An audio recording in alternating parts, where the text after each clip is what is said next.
นี่คนตอนนี้บ่าวลาวกำลังขึ้นแต่สามเขาขึ้นแต่สามเขาแล้วก่อนจะเกี่ยวอย่างให้ง่อยคนเอ้ยต้องบ่หลายดำไห้ดำหน้าเกี่ยวหญ้าเกี่ยวยุ่งโอ้ยหลายหลาย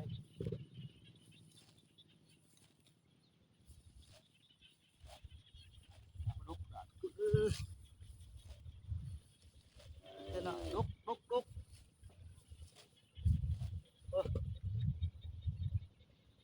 หญ้าเกี่ยวลุกขนาดเลย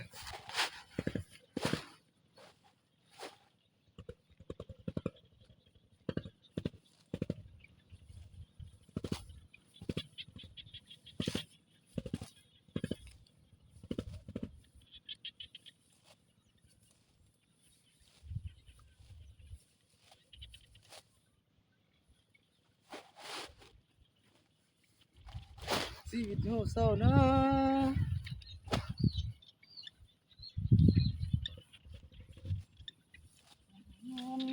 โอ้ย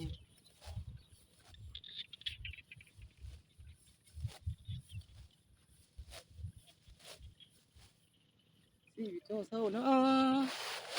กุนพ้นนกเก้าอีใจเขาอีกนักหนอคือสิได้สมพรคือตัวน้องน้องกับพี่โอ้ไม่เห็นคนดี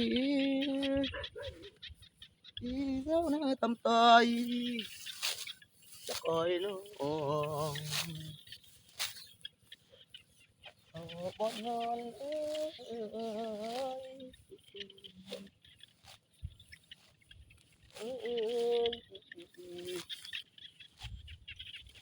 น้อง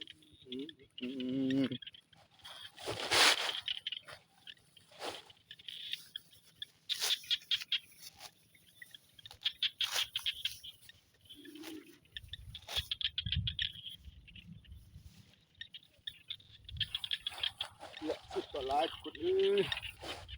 ไปสามเขาสามน้ำเกี่ยวหญ้าเกี่ยวยุ่งหัวให้กล้วยอีก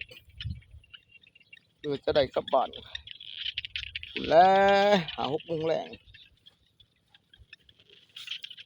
สำเนียงนะทุกคนบายบายโอเคโชคดีทุกคนนอนรับพันดีมื้อแรงนี่